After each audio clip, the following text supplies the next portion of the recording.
Bueno, buenas tardes chicos, ¿cómo están? Espero que todo bien. Vamos a desarrollar lo que es la parte de tetraciclinas, la continuación de la clase anterior. Simplemente ya para terminar, estuvimos hablando un poquito de lo que eran las tetraciclinas.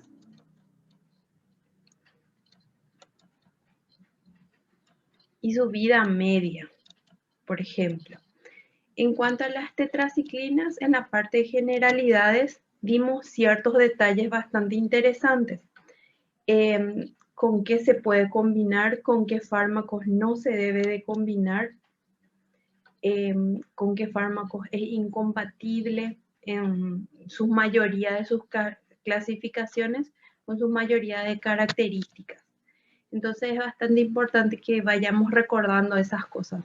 También hablamos de en cuanto a la eficacia que es bacteriostática, y eso es bastante importante para lo que es nuestra farmacología y farmacocinética. Hablamos también de que tiene buena absorción en líneas generales a nivel de lo que son las vías gastrointestinales. Y después hablamos un poquito de sus subclasificaciones.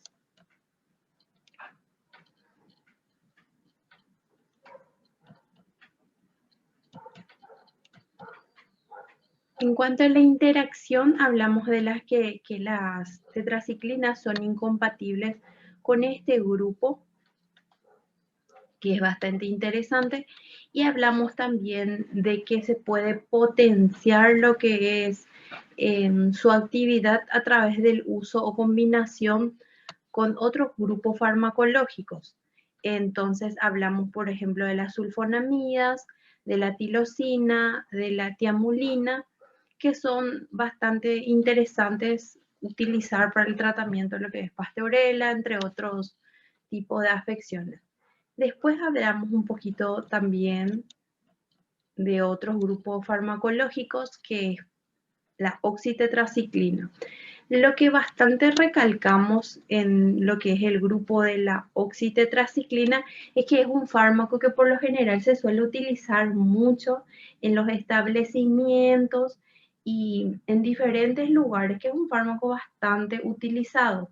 Pero en cuanto a lo que es sus efectos adversos, hablamos de que hay una alteración a nivel de lo que es el ritmo cardíaco, puede haber problemas en el lugar de la inyección de este fármaco, puede producir cojeras, puede producir accesos.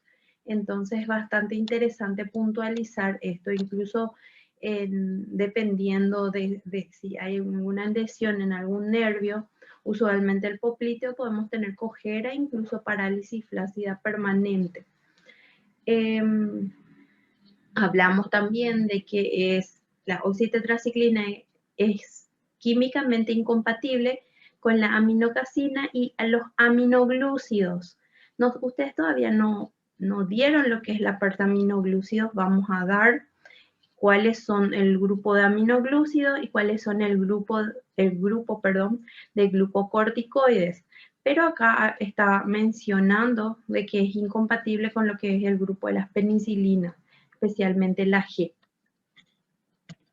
Bueno, esto es bastante interesante para que nosotros podamos realizar ciertos tratamientos.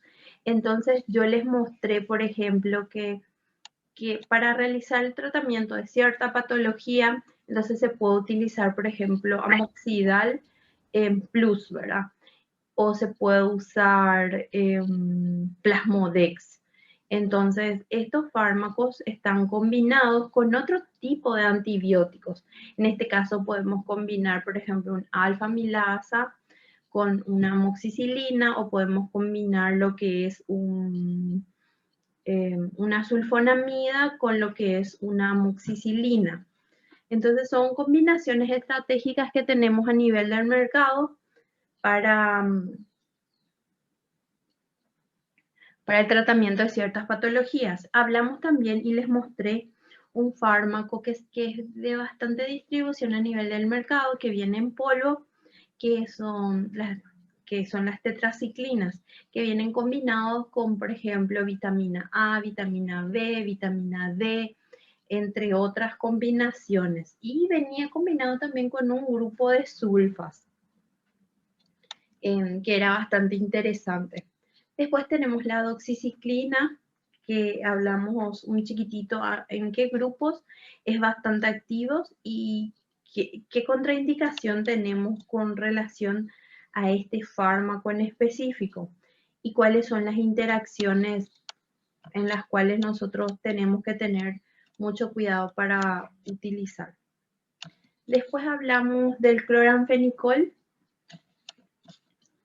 y pudimos mencionar en cuanto a la resistencia, que es un fármaco de amplio espectro, y explicamos a qué nosotros llamamos fármaco de amplio espectro al iniciar lo que es la clase pasada.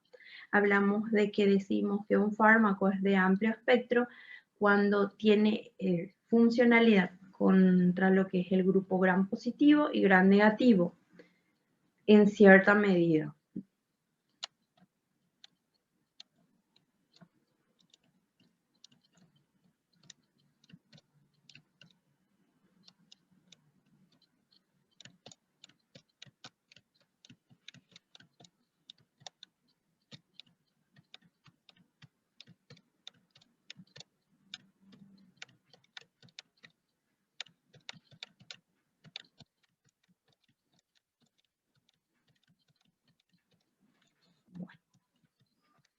Entonces voy a retroceder hasta donde nos quedamos.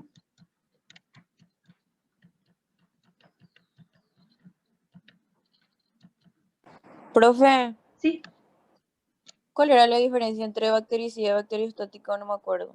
sí, bactericida es el que se encarga de la destrucción completa de lo que es la membrana celular y todo lo que es la estructura de la bacteria. Ahora, bacteriostático es solamente el que se encarga de, por ejemplo, el desprendimiento o de la inanición completa de ese grupo. Entonces se mantiene en la inactividad bacteriostático, que se mantiene estático la bacteria. No realiza ningún tipo de función, entonces da tiempo al organismo para que pueda reaccionar a esa bacteria y pueda eliminarlo del organismo. Entonces, esa es la diferencia básica. Uno se encarga de producir la muerte y otro se encarga de producir la inactividad por cierto tiempo. Gracias, profe. De nada. Bueno, entonces vamos a empezar donde nos quedamos. Nosotros nos quedamos en lo que es la parte de nitrofuranos. Empezamos un poquito, pero voy a volver a reiniciar desde esa parte. Es bastante interesante que cuando nosotros hablamos los nitrofuranos, hablamos de que son bacteriostáticos.